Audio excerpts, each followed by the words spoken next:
सरकार एक आदेश से चेंज नहीं कर सकती। सरकार संसद में जाए, 2/3 बहुमत से अमेंडमेंट लाए हमारे एक्ट में और संशोधन कर दे।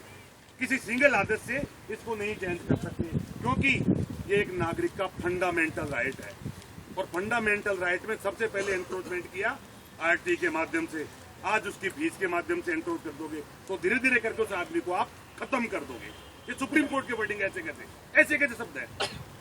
तो सरकार ने कहा साहब इनको अगर छूट दे देंगे आजादी हम, ये तो लूटने लग जाएंगे। सरकार के वर्ड वहां ऐतराज में। तो सुप्रीम कोर्ट ने कहा नहीं, आपके पास 3-4 चीजें हैं इनको रोकने के। पहला, आप मान्यता देते हो तो अपनी शर्तें लगा दीजिए, जिसको लेनी होगी लेगा, नहीं लेगा आप लगा दीजिए शर्तें कि मैं तो फीस तय करूंगा, कोई स्कूल ही नहीं खोले, आप लगाओ ना शर्त पहले। नंबर 2, आप एफिलिएशन के टाइम लगा सकते हो। नंबर 3, आपके पास कॉमन एग्जाम है, एग्जाम तो आप ही लेते हो, डिग्री की मान्यता आप ही देते हो ना। अब 3 चीज है, आप इनके माध्यम लगाम लगा लीजिए।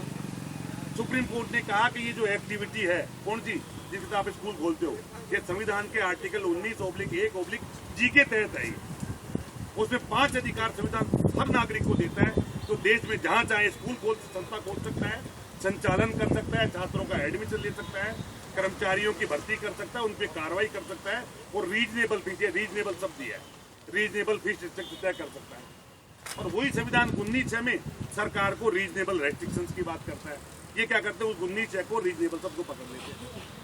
तो सुप्रीम कोर्ट ने कहा, बार बार मैंने देखने में आया है कि सरकारें इस रीजनेबल शब्द को पकड़ लेती हैं और इन पे कानून बना देती है। आखिर रीजनेबल में सरकार क्या कर सकती है?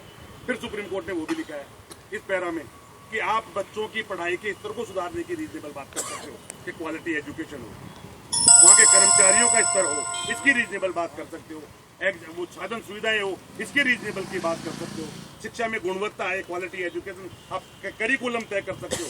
लेकिन maximum liberty should be given to the private institution, बार बार कहा है, मैक्सिमम वर्ड यूज किया उसने कि इनको अधिकतम ऑटोनॉमी दो, अधिकतम स्वायत्तता दो, क्योंकि 21वीं सदी की ये सबसे बड़ी आवश्यकता है।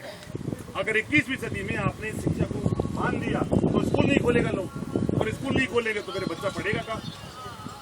सरकार ने कहा होगा कि हमारे स्कूल है ना, तो कोर्ट ने वहीं उसी लाइन में फिर ये लिखा है, वो 1.5 पेज का फैसला इंग्लिश में सिर्फ इसी लाइन को लेके चल रहा है कि आपके स्कूल, आपके तो टीचर बहुत अच्छा है। कोर्ट ने कहा आपके तो टीचर बहुत पढ़े लिखे हैं, फिर आपके बच्चा क्यों नहीं आ रहा? कि साहब साधन सुविधा नहीं है हमारे पास। और साधन सुविधा क्यों नहीं है? बोल पैसा नहीं है। तो सुप्रीम कोर्ट कहता अच्छा, तुम इनके साथ भी यही चाहते हो कि तुम्हारी तरह हो जाए, इनके पास ही पैसा नहीं है। ये सुप्रीम कोर्ट कह रहा है। ऐसे कैसे वर्ड है? क्या आप भी ये चाहते हो कि इनके साथ ऐसा हो? उसके अलावा फिर सुप्रीम कोर्ट ने कहा कि ये चैरिटी तो कहने को है, मैं तो कर रहा हूँ, ऐसे कैसे लिखा है, मतलब अपने मन से नहीं करा, पहले भाषण था, भाषण नहीं, अब तो फैक्ट है। सुप्रीम कोर्ट ने अपने फैसले में लिखा है कि ये कहने को चैरिटी है, ये एक आदमी चलाता है, और ये आदमी अपने जीवन यापन के लिए या मिशन के लिए चलाता है।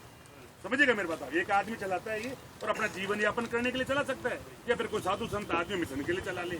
इसलिए उसको इस संस्था के विस्तार के लिए रीजनेबल प्रॉफिट देने का अधिकार है, यानी वो पैसा बचा सकता है। ये हमको बचाने ही कहाँ देते हैं?